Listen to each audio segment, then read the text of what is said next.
So this next panel is a two-person panel. Renée, Reijo, Pera, and myself. And I feel I need to sort of apologize for it because it's very different from everything else. What we've been talking about the rest of the day are things that are here now. What the next 45 minutes will be about is something that I suspect is going to be here in 20 to 40 years, although I might be wrong. In the interest of full disclosure, I have a financial interest in it, I guess, in that I have a book contract from Harvard University Press, the royalties from which are sure to make me rich beyond my wildest dreams of avarice, talking about a longer-term, even, I think, more revolutionary change in how people have children. It is what I'm referring to as Easy PGD. The book title, working book title, is The End of Sex. Good title, right? Except that my wife likes the title, which makes me very nervous. And the basic argument is that sometime in the next 20 to 40 years, most people in places with good health coverage will end up conceiving their children not in bed or in the backseat of a car, but conceiving, or under the keep off the grass sign, but conceiving their children in the laboratory through IVF so that they will be able to use pre-implantation genetic diagnosis, and will do so thanks to a technology which will overcome the biggest rate limiting step for in vitro fertilization, which is the problem of the cost, risk, and discomfort of egg harvest. The technology, I think, will overcome that, will be the use of stem cells, and particularly induced pluripotent stem cells, to make gametes. And part of what makes me hope that I'm not totally insane is my brilliant Stanford Medical School colleague, Renée, who works on stem cells, and with a particular interest on gametes and the reproductive system.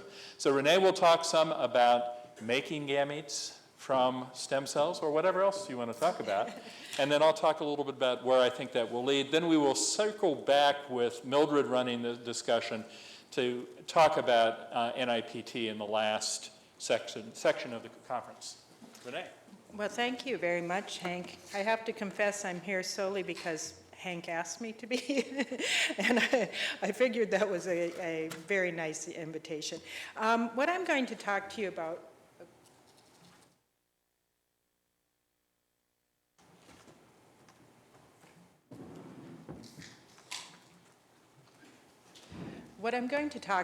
is a little bit of science, first starting with where we really are right now in IVF, and then how we hope to make sperm and eggs in a dish, because one of the major problems in IVF is the shortage of good quality sperm, and especially eggs.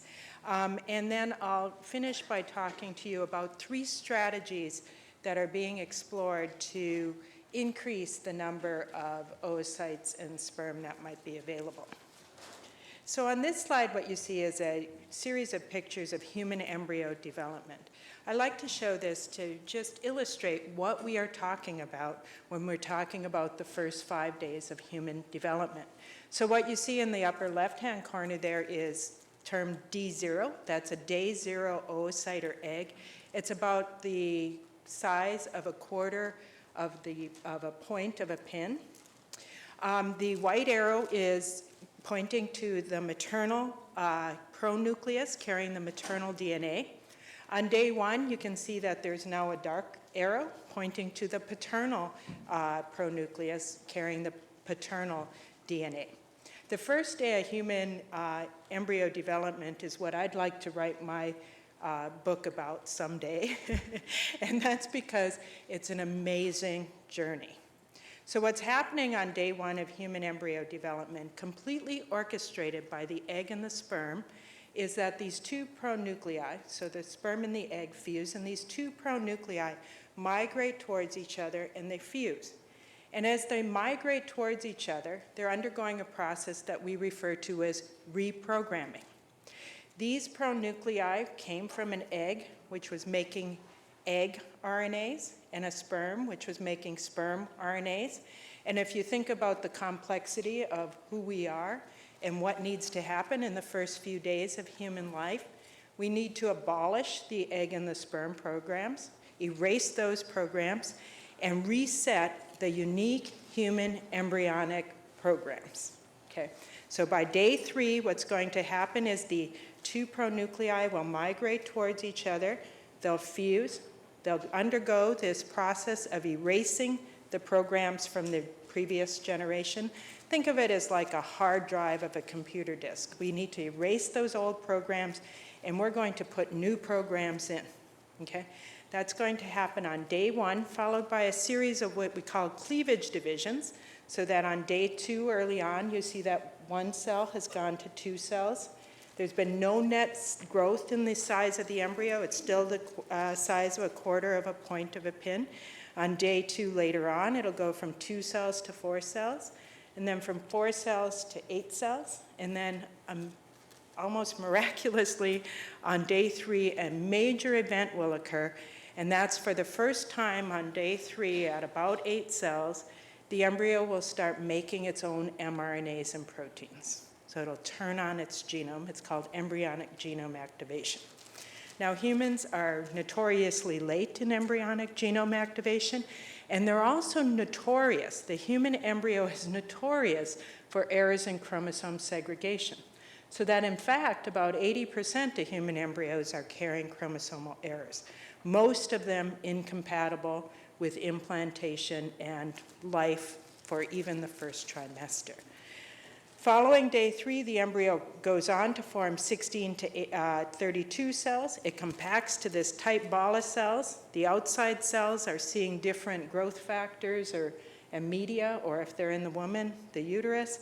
And the inside cells are just seeing each other. That sets up the first difference by day 5, so that the outside cells they differentiate to form what's called trophectoderm and will attach the embryo to the uterus. And the inside cells at the light arrow, there's about 25 small cells, those go on to form the fetus and the adult. We're all derived from about 25 inner cell mass cells. On day 6, the embryo hatches out of what is a shell around the outside. Now, in the United States, about 1.5 million embryos are produced every year through IVF, and about 400,000 are discarded because they're just too poor quality. There are many complications associated with IVF. 2 of them that are particularly troubling are the multiple births. In the absence of knowledge of human embryo development, what happens is that in the United States, multiple embryos are transferred, and many of them can take, leading to multiple births, or conversely, the need for what's called fetal reduction. My lab has been interested in non-invasive diagnosis of human embryo development. So we began to document the development as shown here.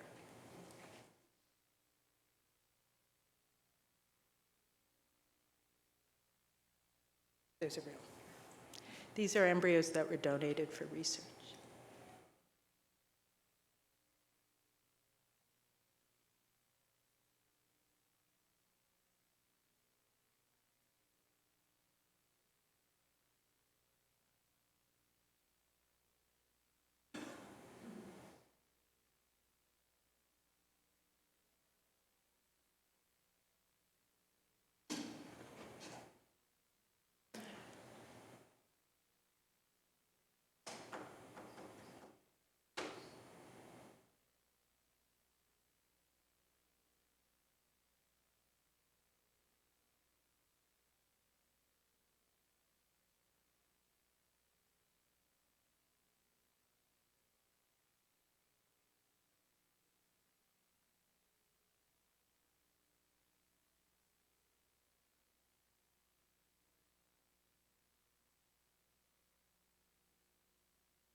That's the end of the movie, but I have to say that movie was taken in 2008, and I still remember the day I saw it. It just was so surprising to me how amazing human embryo development is.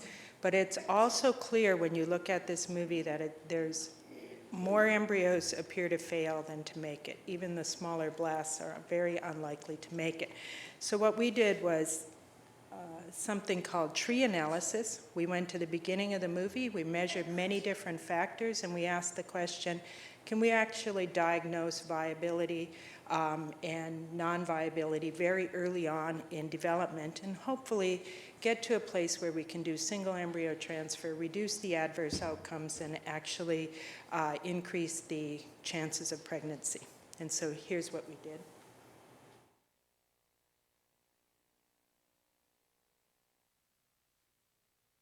It's computer modeling. And so it turns out that human embryo development is actually very hard to model. But what we found out, and you might not be surprised, was that by the time the embryo has just reached the 4-cell stage, before it's even turned on its own genes, we can tell with greater than 93% sensitivity and specificity which embryos will make it. Those that don't make it are much more likely to be carrying chromosome errors and to have been derived from very poor quality eggs and sperm. Okay. And so we've gone on to, we received an award in 2010, the Time Magazine Medical Breakthrough of the Year, for this intellectual property, which is actually the computer program. So there's some special types of lightings and some other things. But the ability to diagnose viability very early on is an important advance potentially for IVF.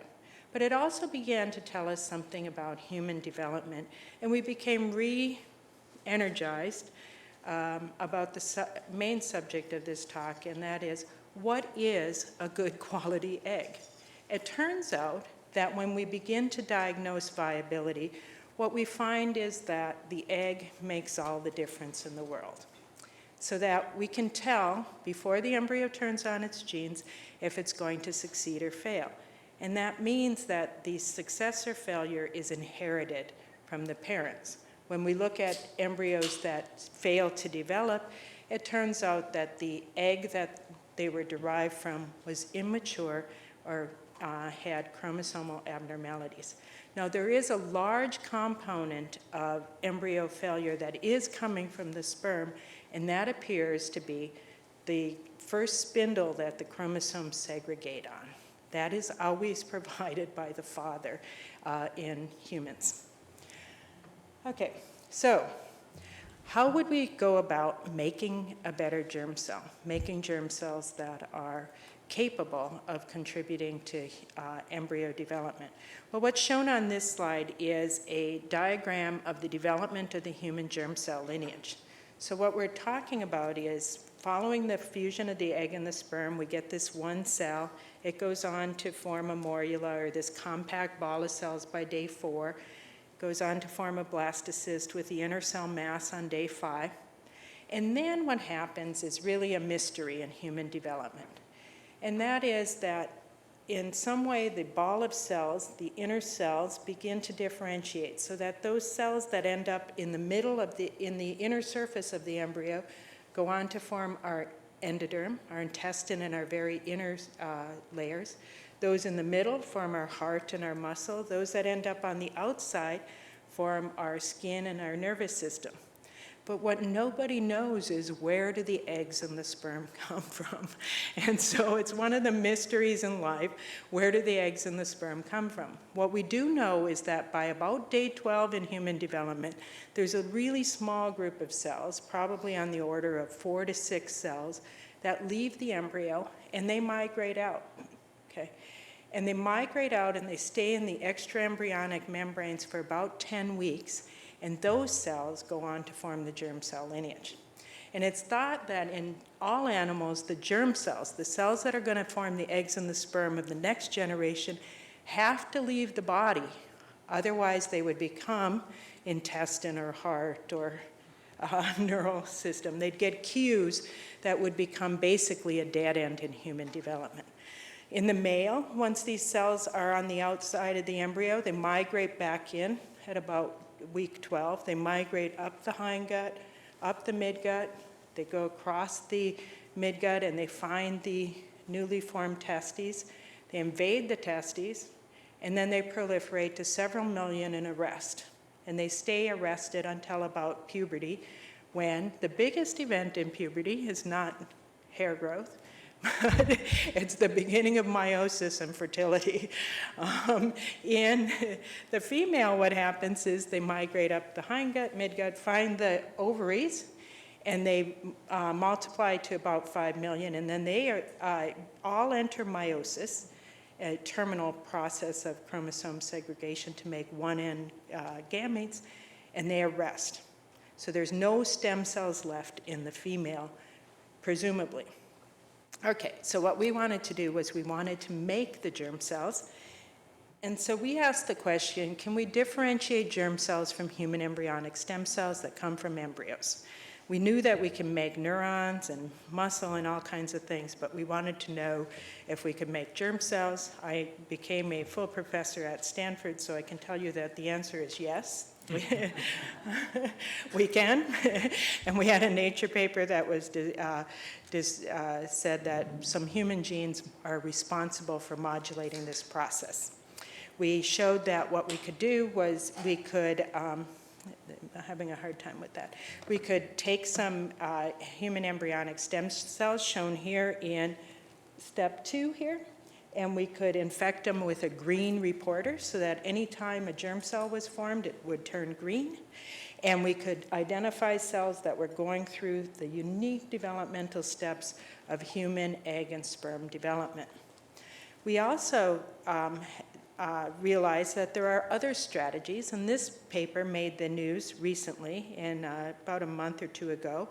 A lab reported that they believe that actually in human women, perhaps there is a stem cell population that remains in the ovary. I have to tell you, I'm highly skeptical. I know a lot of women that have gone through menopause, and it continues to be a fact of life. And so I think that stem cell population must either be depleted or there must be hormonal factors that actually impact it. In addition, there were just some scientific controls that I would have liked to have seen in this paper. Nonetheless, the jury is out on whether or not there's a very, very small population of cells that remain in women as they age. The evidence is primarily cell biology and staining type of evidence. And then the third type of strategy to really improve oocyte quality and numbers, basically, is another paper that was published out of Stanford, and this is actually reality. So that there have been a couple embryo transfers already where Aaron Schway and colleagues are actually activating what are called dormant ovarian follicles to generate mature eggs. In this case, what's happening is in most women, a small cohort of eggs start out on a developmental pathway every month, and it's actually about 10. They're called the cycling pool. At some point in development, a few months down the line, one of these follicles will become what's called the dominant follicle and begin to secrete hormones and grow at the expense of the non-dominant follicles. In IVF, what happens is drugs are given and you can override the signals and get approximately 10 to 20 eggs. But in general, the pool of cycling oocytes is very small. And so what these authors did was they said, why don't we just go in, get the ovarian cortex, and tap into the primary pool of oocytes, which even in women of menopausal age appears to have some few hundred to few thousand oocytes still present.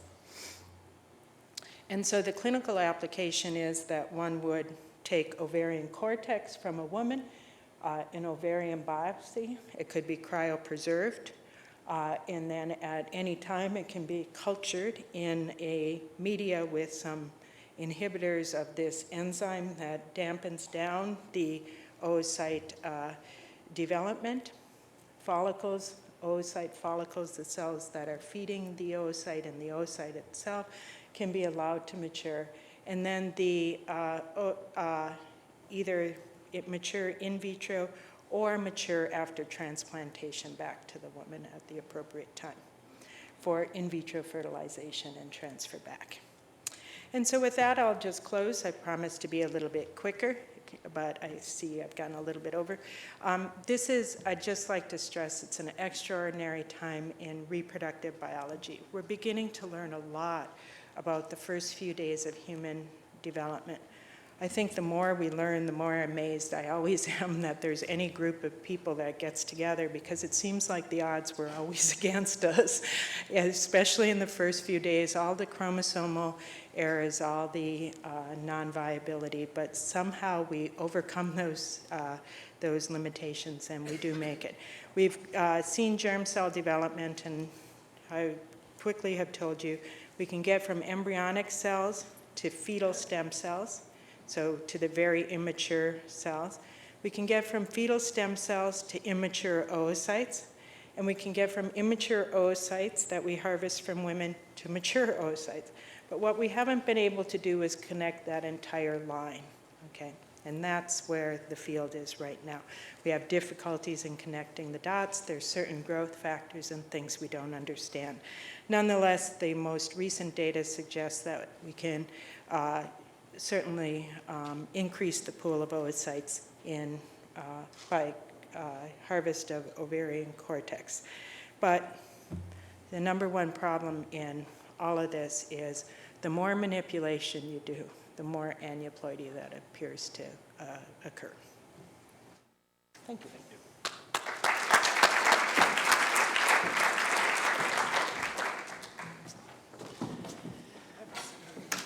You're not me. Yeah, you just want to make sure that no one attributes to you the things I'm about to say. Yeah, that's true. So I think I'm your only presenter today without PowerPoint. I've never decided whether it's against my religion or whether I go into anaphylactic shock from my PowerPoint allergy, but I just don't use it. I do want to comment on a couple of things specifically that Renee said. One is, I always thought the most immediately important thing about puberty was acne. But second, how interconnected everything about reproduction is and how rapidly things are changing. So right now with IVF, any given embryo has about maybe at best a 20% chance of becoming a baby. So you implant two and you've got about a third chance of having one child and about a 5 to 7% chance of having two children as a result. If Renee's method or somebody else's method of improving the ability to pick good embryos at the beginning worked, and you had an 80% chance of any given embryo that you selected becoming a baby, it changes IVF radically.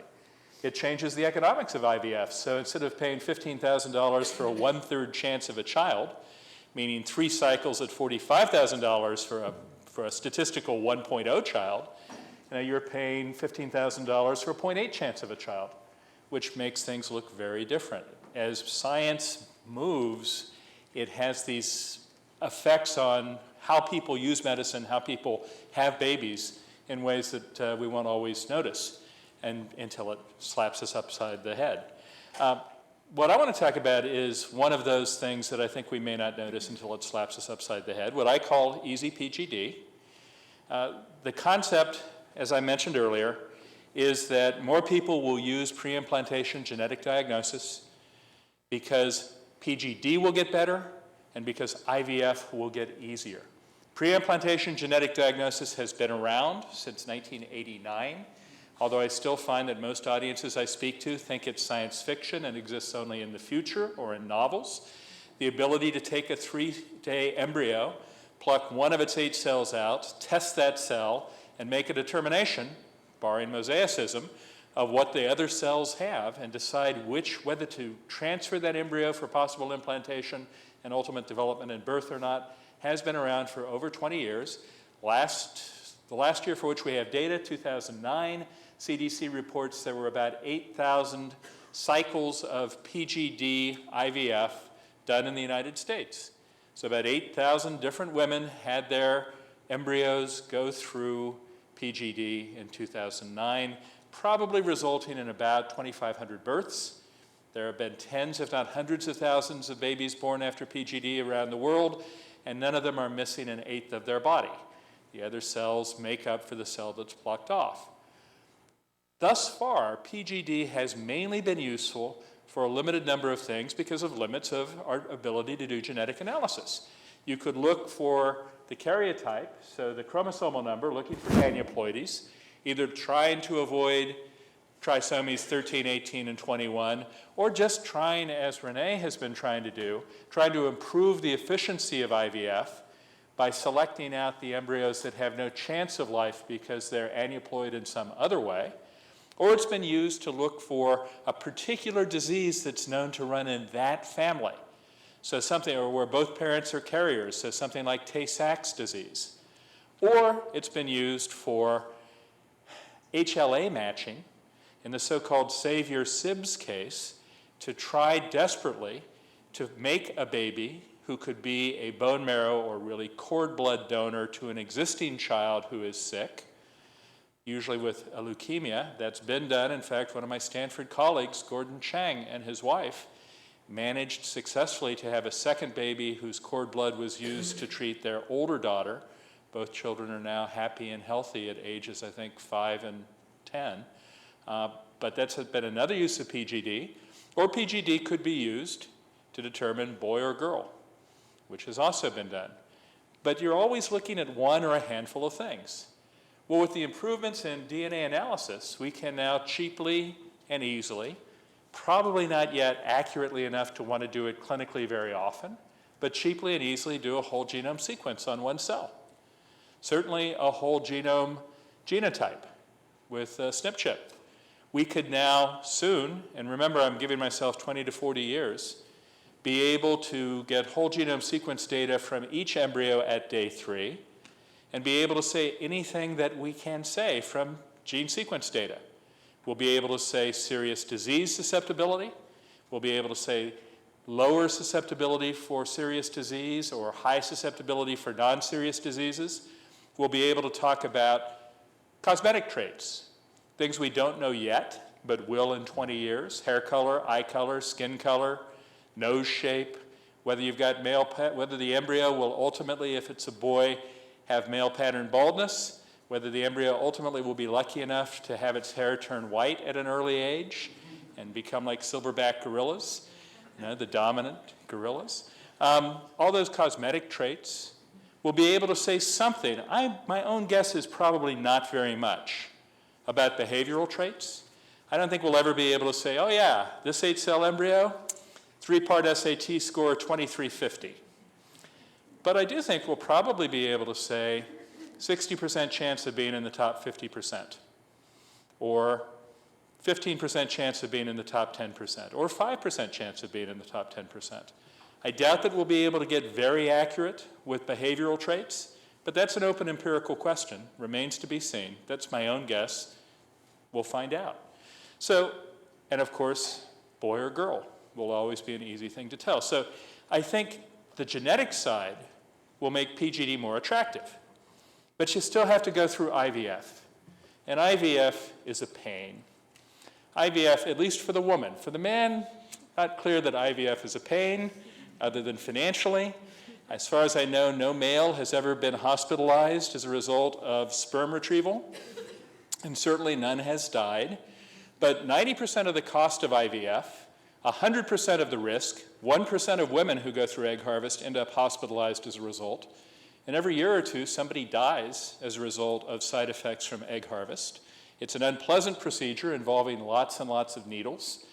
And it causes mood swings and cramping and other sorts of unpleasantness, none of which exist with respect to sperm donation. Life is unfair. That's a real constraint. It's expensive, it's unpleasant, and it's risky. If we could avoid egg harvest, replace egg harvest or retrieval, IVF becomes much less expensive, zero risk, and almost zero unpleasantness.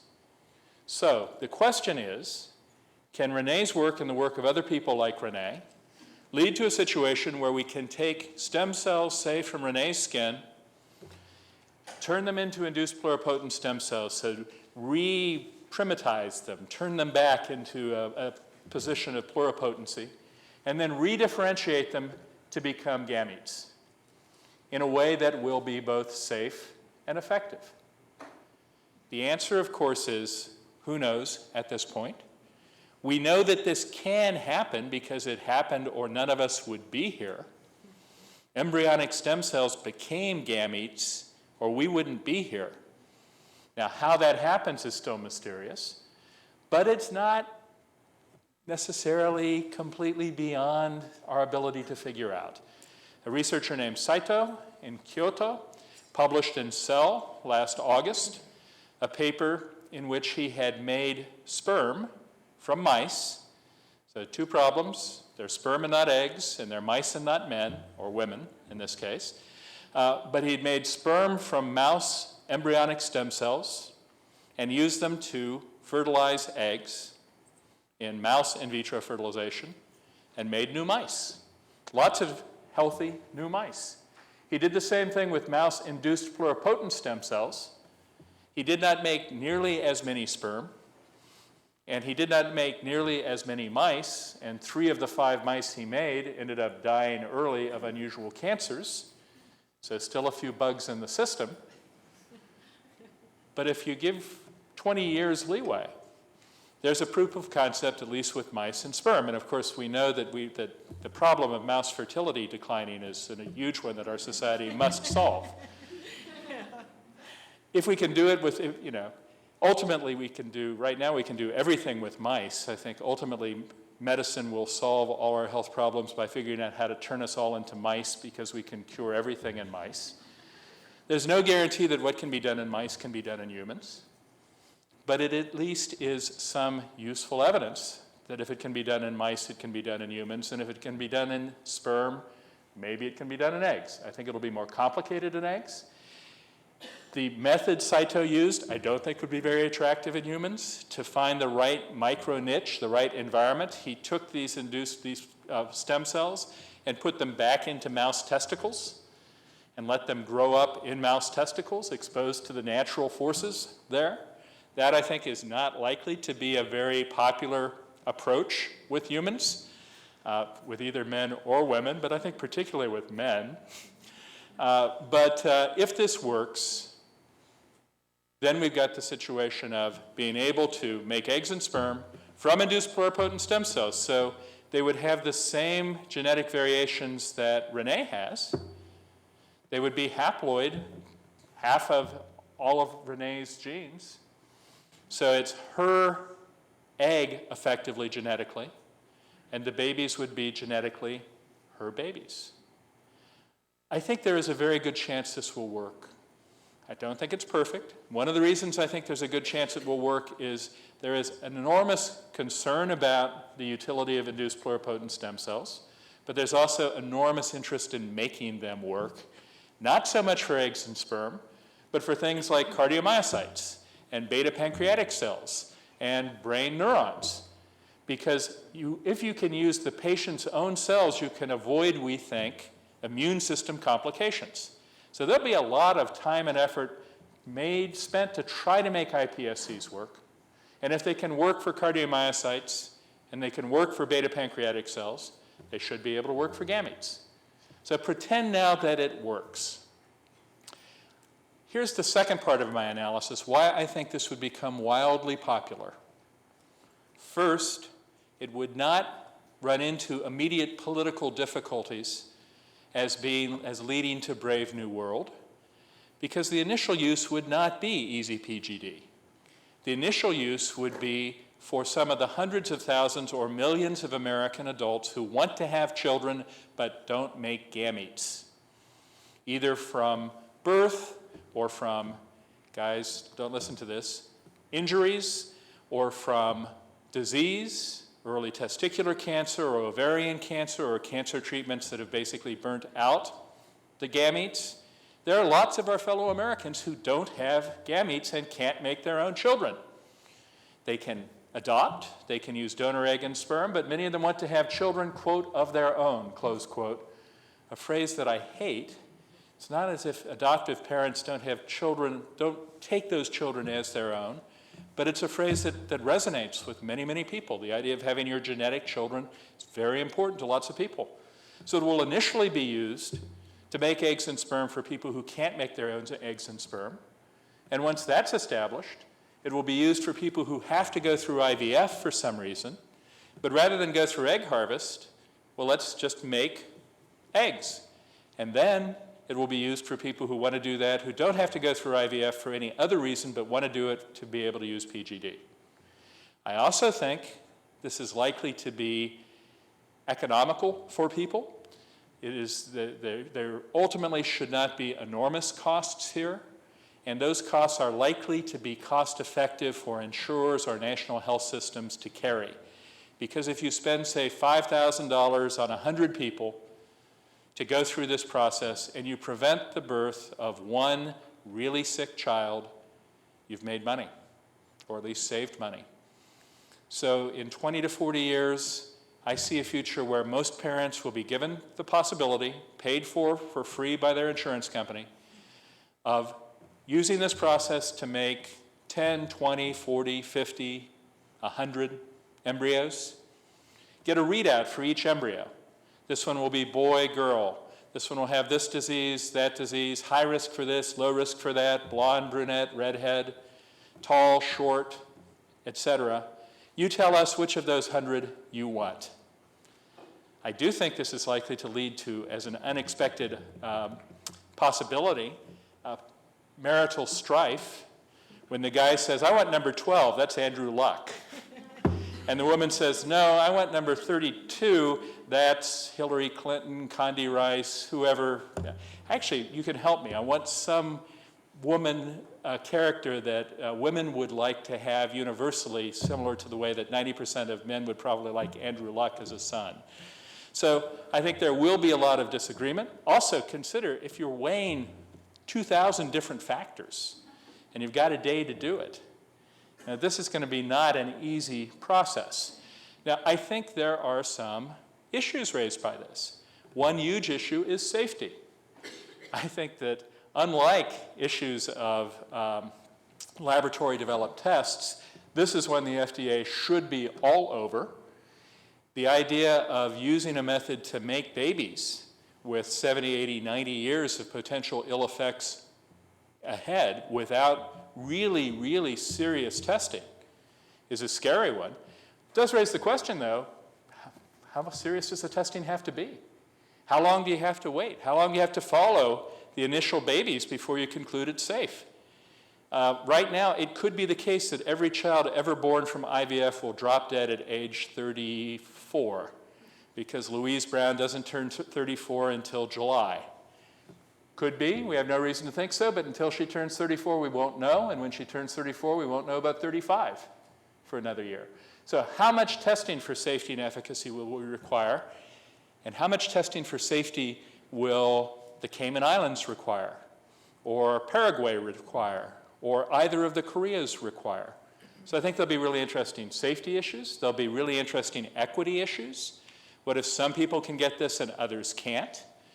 Should we make it, if only the rich can get it, should we allow that? If we make it available to everybody in the United States, well, that solves arguably our problem. But what about people in the Democratic Republic of the Congo, or in Laos, or in Paraguay, who are not likely to be able to get it? Equity issues on a global scale. What about people who choose not to do it for whatever set of reasons? Reasons that are likely to correlate to some extent with ethnicity, religion, culture, and so on. What happens if the only people having babies with otherwise preventable genetic diseases are all from one particular ethnic group? What kinds of tensions does that cause in society? What about issues of parental family relationships?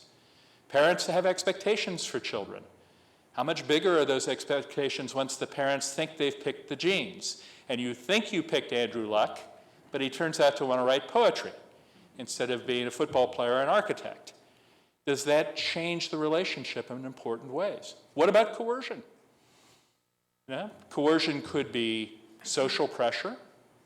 Everybody looks funny at you if you've had a baby with something they know could have been prevented, an issue that I think is raised already by NIPT, potentially, and prenatal testing more broadly.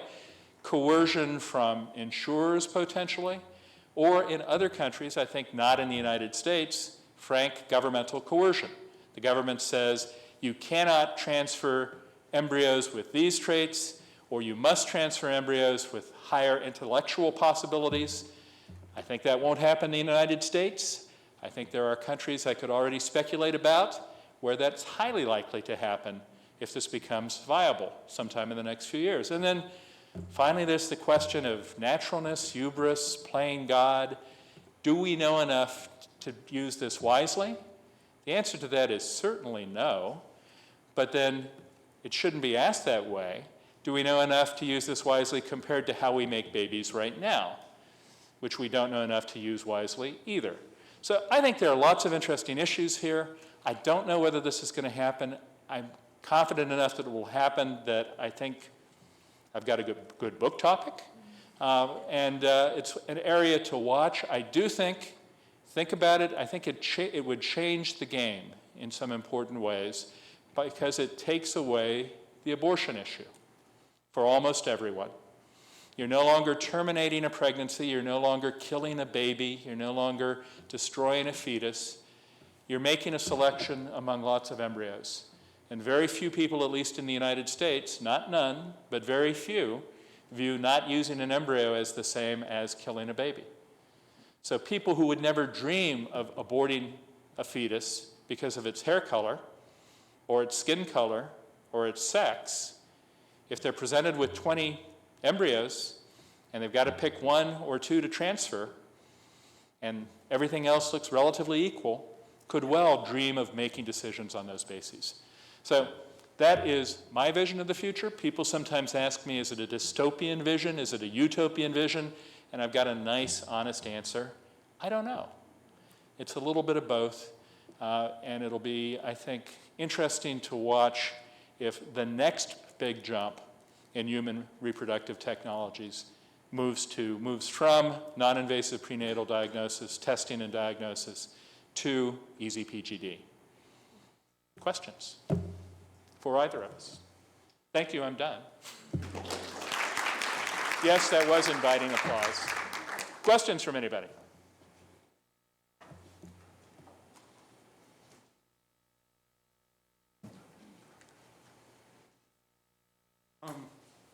Question, technologically, three-parent child, or let's say 2 minus 1 parent. That is to say, three-parent where you have the egg glop and two sets of DNA going in. And that doesn't work. That doesn't work, okay. But to be more honest in answering you, I think what you're talking about is there a possibility here of gene transfer, otherwise sometimes called genetic therapy, so that you take, say, an egg from one person and a sperm from someone else. They're both blondes. They don't have a chance of getting that dark-haired child they really want. So you replace one of the light-haired genes with a dark-haired gene from some third party. Potentially. I think the gene therapy, gene transfer issues are complicated.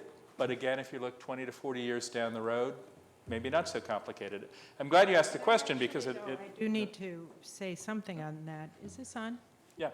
On that, though, on gene therapy, that was actually able to be done in 1978 when Louise Brown was first conceived. And so it's been around for a long, long time. One of the things that I enjoy hearing your perspective, Hank, but one of the things that I really think is at work here is that people that are infertile are really hurting. Yeah. So they cannot have children. And they are not seeking a perfect child. They are seeking a child. And that is really a very, very different scenario than the perfect child scenario.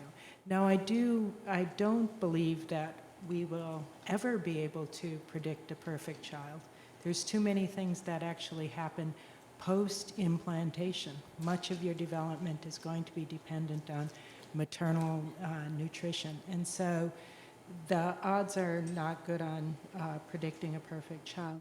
But I do think you have to keep in mind that there's two things that I think are really important. One is, in the absence of understanding of human embryo development, we're making really, really poor choices right now that are really hurting a lot of people. Women that actually would, or couples that show up for IVF, they end up with a decision about reducing the number of fetuses because too many have taken. That isn't actually what they came there for. And so things like that could actually be eliminated, completely eliminated with some knowledge. Then the second thing, though, I do really appreciate is that there is a desire for people, some people to have a great desire to have children. And that desire actually is so great that it changes their perspective on life. They are willing to mortgage their homes. They undergo stress and marital and family grief that is very, very great. So I do want to make sure we have that perspective, that is the current status. And I think it would really have to change a great deal. The underlying motivations would have to change for us to reach a place where many different scenarios were envisioned. But every time I give a talk, even when I talk to grade school kids or middle school teachers or middle school kids, someone will raise their hand and say, can you have 2 moms or 2 dads? So kids really get this question. And the answer is no, that by design we have 100 genes that are imprinted, about 100, maybe 150. And these genes require that we have 1 copy from our mother and 1 copy from our father. In the reprogramming process, that reprogramming has to be maintained, otherwise the child will miscarry. And we don't have a way to overcome that genetic contribution. We've been able for a long time to make embryos that had 2 fathers or 2 mothers. All you do is you trick the embryo into not releasing one of the maternal pronuclei, and you have 2 maternal pronuclei.